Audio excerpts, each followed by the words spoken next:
Hello friends, आज का जो वीडियो है इसमें हम बैजनाथ में महाकाल मंदिर के दर्शन करेंगे। महाकाल का ये मंदिर जो है वो बैजनाथ से 5 किलोमीटर की डिस्टेंस पे है।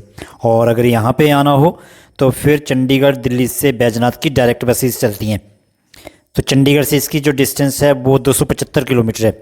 अभी मैं पहले श्री महाकाल मंदिर जाऊँगा और उसके बाद फिर बैजनाथ में ही भगवान शंकर बैजनाथ धाम के दर्शन भी करेंगे।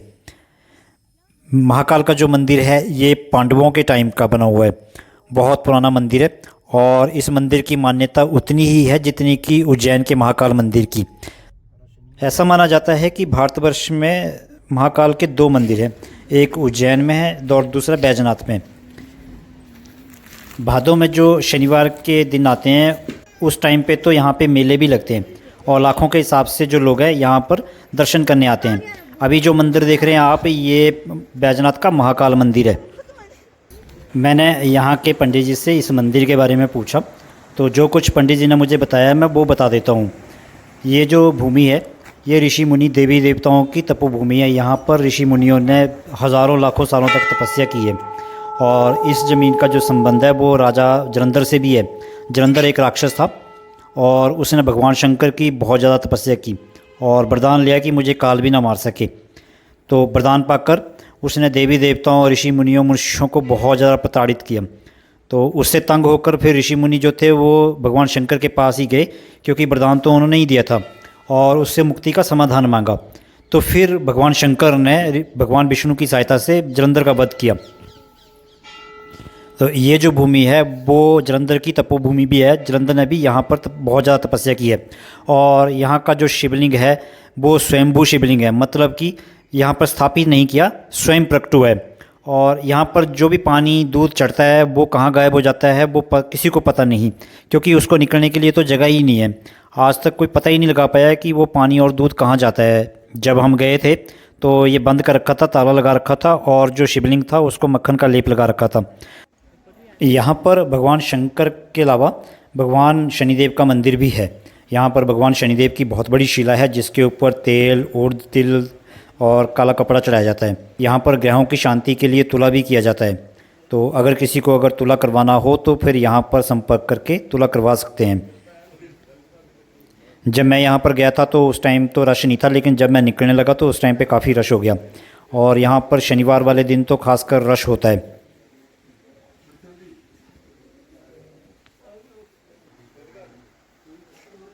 इस मंदिर के बारे में तो मुझे ये बताया था कि ये पांडवों के टाइम का बना हुआ मंदिर है, लेकिन भगवान शनिदेव का मंदिर कब बना, किसने बनाया, इसके बारे में मुझे कोई जानकारी नहीं मिल पाई।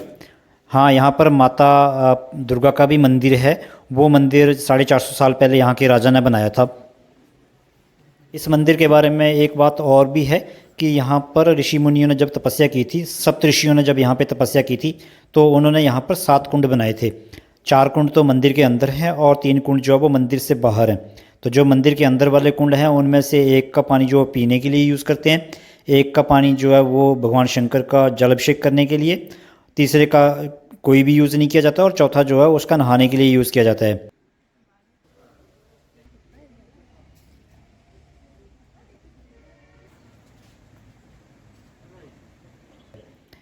अभी जो मैं अगला वीडियो दिखाऊंगा वो बैजनाथ में ही भगवान शंकर के बैजनाथ धाम का है।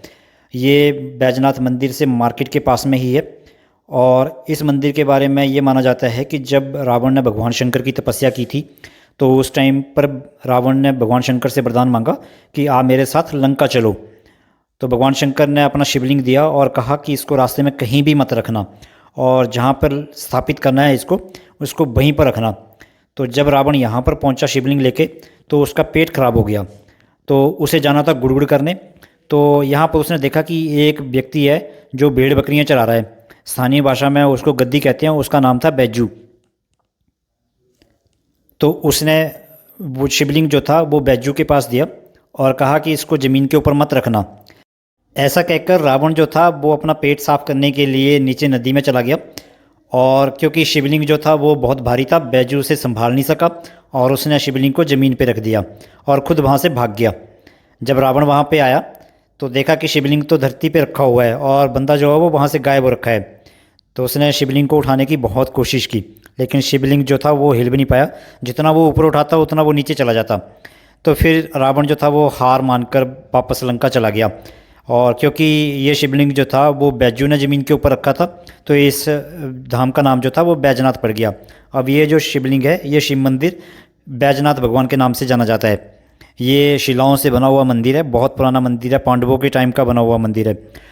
और यहाँ पर लाखों के हिसाब से जो लोग हैं वो मंदिर में आते हैं। और इस मंदिर में अगर आना हो तो दिल्ली चंडीगढ़ से डायरेक्ट बसेस चलती हैं।